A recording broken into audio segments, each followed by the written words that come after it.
Welcome to yo-yo TV. తెలంగాణలో కాంగ్రెస్ అధికారంలోకి వచ్చిన తర్వాత 6 గ్యారెంటీలపై సీఎం రేవంత్ రెడ్డి ఫోకస్ పెట్టారు. ఇప్పటికే కొన్ని పథకాలు అమలవుతున్నాయి. 6 గ్యారెంటీలో ఒకటైన గృహజ్యోతి పథకం ఒకటి. ఈ పథకం కింద 200 యూనిట్ల లోపు వినియోగదారులకు ఫ్రీ కరెంట్ ఇస్తామని హామీ ఇచ్చింది.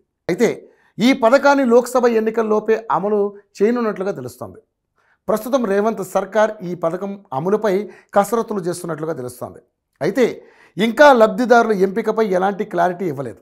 ఇంతకీ ఏ అంశాలను ప్రామాణికంగా తీసుకొని లబ్ధిదారులను ఎంపిక చేస్తారో తెలియక గందరగోళం నెలకొంది. అయితే ఈ గృహజ్యోతి పథకం అమలు చేసేందుకు ప్రతి సంవత్సరం 10 కోట్ల రూపాయలు ఖర్చు కానున్నట్లుగా రాష్ట్ర ఆర్థిక అధికారులు అంచనా వేస్తున్నారు. ఇదిలా ఉండగా ఇటీవల రాష్ట్రంలో విద్యుత్ పరిస్థితులపై ప్రభుత్వం అసెంబ్లీలో శ్వేతపత్రం ప్రకటించింది. ప్రస్తుతం రాష్ట్రంలో విద్యుత్ రంగం ఇబ్బందుల్లో ఉన్నట్లుగా డిప్యూటీ సీఎం బట్టి విక్రమార్క తెలిపారు. విద్యుత్ ఉత్పత్తి సంస్థ, విద్యుత్ సరఫరా సంస్థ, ఉత్తర దక్షిణ తెలంగాణ విద్యుత్ పంపిణీ సంస్థలకు 81,000 కోట్ల రూపాయల రుణాలు ఉన్నాయని, అలాగే 50,000 కోట్ల రూపాయలకు పైగా నష్టాలు ఉన్నట్లుగా చెప్పారు. అయితే తెలంగాణ ఏర్పడిన కొత్తలో అంటే 2014 జూన్ 2 నాటికి ఈ 4 విద్యుత్ సంస్థల ఆస్తులు 44,344 కోట్లు ఉండగా 22,423 కోట్ల రూపాయల వరకు అప్పులు ఉన్నట్లుగా మాజీ మంత్రి జగదీష్ రెడ్డి ఇటీవల జరిగిన అసెంబ్లీలో వివరించారు.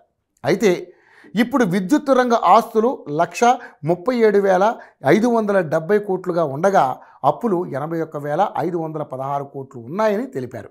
అలాగే తమ హయాంలో విద్యుత్ సరఫరా నాణ్యతను పెంచామని 24 గంటల పాటు విద్యుత్ ఇచ్చినట్లుగా పేర్కొన్నారు.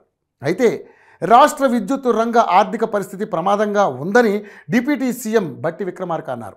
డిస్కమ్లు 41,516 కోట్ల రూపాయలు నష్టాల్లో ఉన్నాయని, అలాగే విద్యుత్ ఉత్పత్తి సరఫరా సంస్థలకు 28,673 కోట్ల రూపాయలు బకాయిలు చెల్లించాల్సిన పరిస్థితి ఉందన్నారు.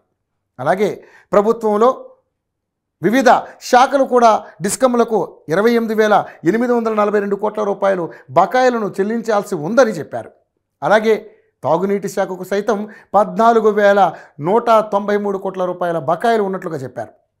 విద్యుత్ కొనుగోలు చేసేందుకు వస్తున్న ఇబ్బందుల్లో ఈ బకాయిలే ప్రధాన కారణమని వివరించారు.